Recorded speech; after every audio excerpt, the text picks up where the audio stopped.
Welcome to a very special episode of What Are You Reading? What Are You Writing? I think you're going to find this fascinating, whether it reflects your situation or not. I think you'll find this to be a very fascinating conversation. And so we're so glad that you're with us. I'm your host, Karen E. Osborne, in case you didn't know that. Maybe this is your first time, and we're so glad you're here. And my guests today are Tesha McCord Poe and Patricia. Patty, tell me how to pronounce your last name. McGuigan. McGuigan, Patricia McGuigan. And I know Tesha from the education space and from the fundraising space. You know, as many of you know me, and that was my other life. And Tesha has a company called Joy Raising, which I know that when you go and Google that, you're going to find out so many cool things. But this conversation is not about that. This conversation is about a book that Patty and Tesha co-authored, and it's for women who lost their spouses. And as Patty said to me earlier, this is not a place to come cry. This is a place to come and get solutions and help you go on your journey. And it's called How to Survive and Feel Good Again Beyond Widow. So welcome, Patty and Tesha. I'm so glad that you're with us today. Thank you so much. We are really excited to be here with you. Yeah. And we're excited about our book. We feel like we've got something here that'll just be a great asset to the 13 million widows that are out there. All right. So let's start, though, by how did you guys meet each other? Well, can I take that? Yes. We actually met each other over 20 years ago. Patty and my husband Keith sold commercial real estate in the Silicon Valley for a long time, and so I got to meet Patty in passing. Always impressed that she was one of the only women in the industry, and we reconnected last year after Keith passed, and Patty invited me to lunch, and I'd say that's all she wrote. It was a really pivotal and monumental meal that we shared.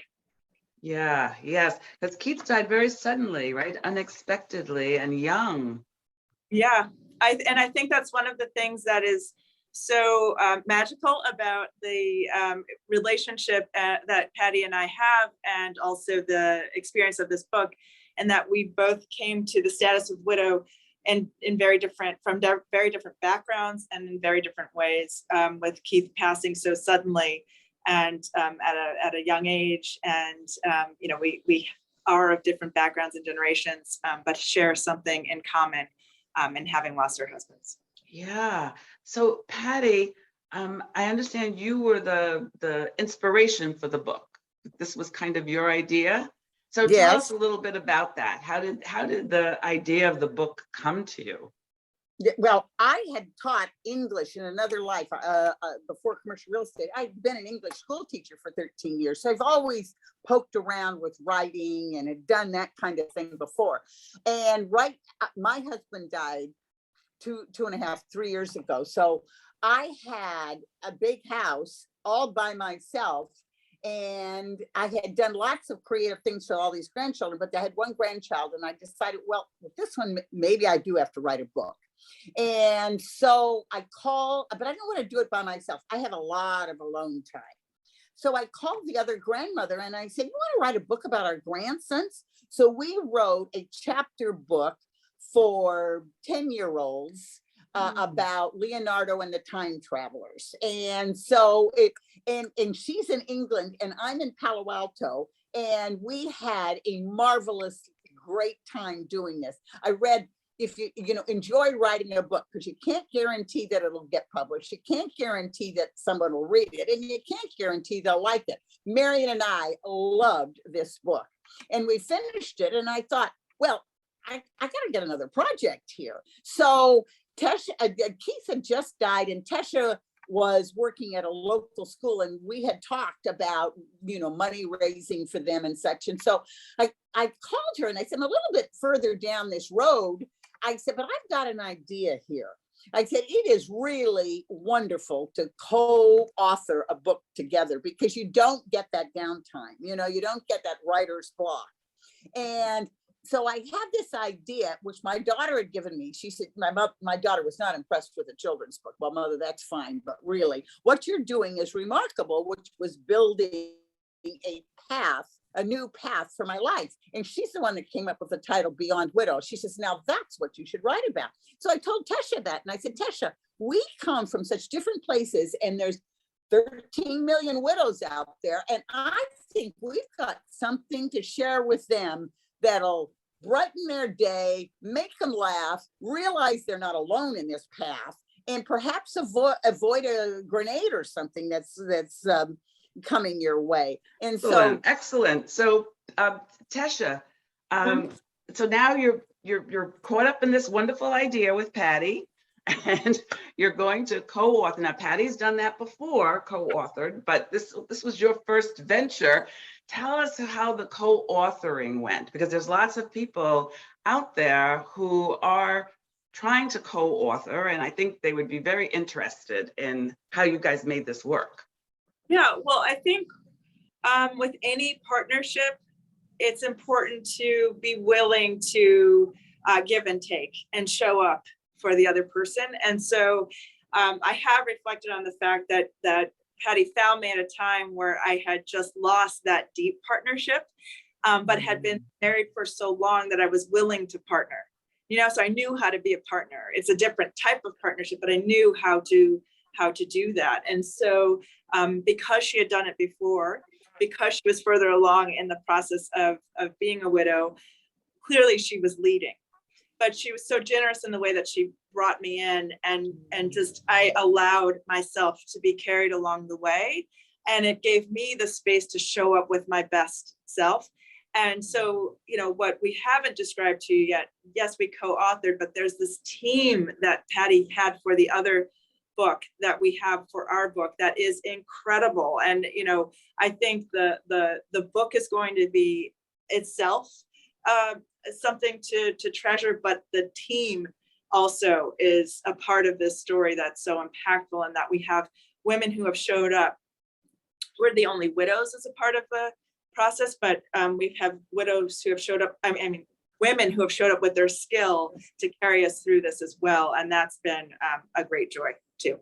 That's wonderful. Yeah, and we do need teams. We do. We all need teams. So, Patty, it's been a couple of years for you without your husband, and you had to learn so many things and do so many things. Was the process also healing for you?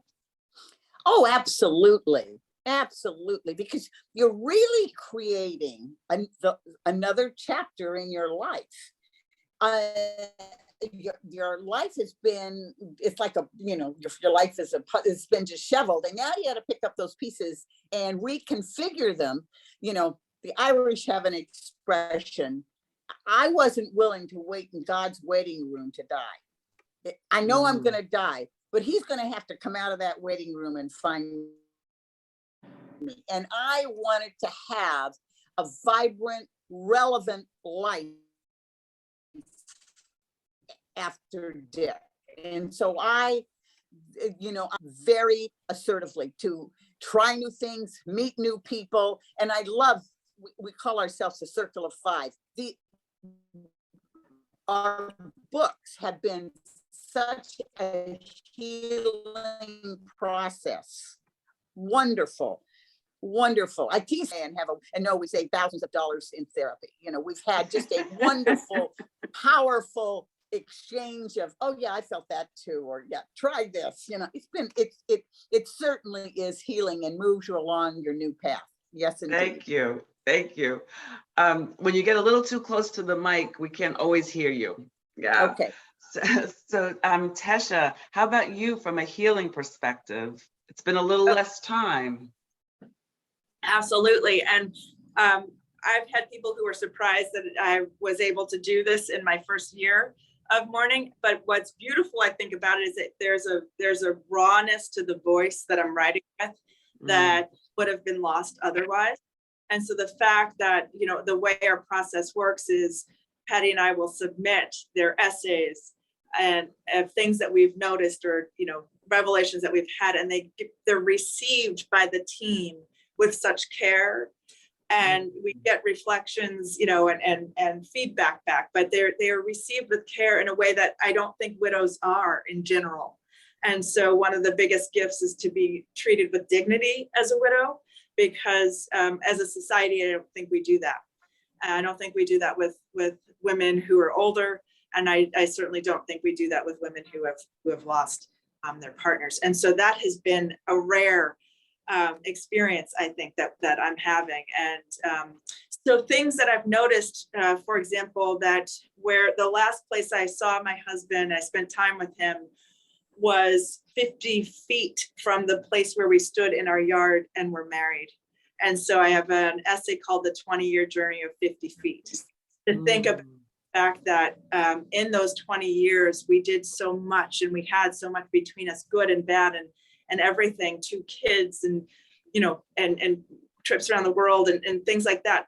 But when he said "to death do us part," he meant it in a way that most people marked the spot, which for me also meant a completion of the relationship, that he marked the spot. And so that to me gave me permission. I gave myself permission to keep moving forward.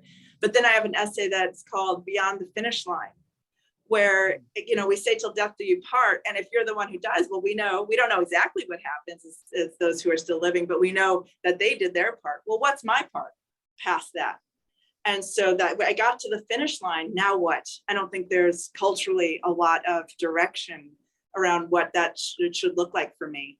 And so I've contemplated these things with witnesses this year. And I hope that that could be of use, not just to me, but to our readers, whether or not they have the status of widow or not.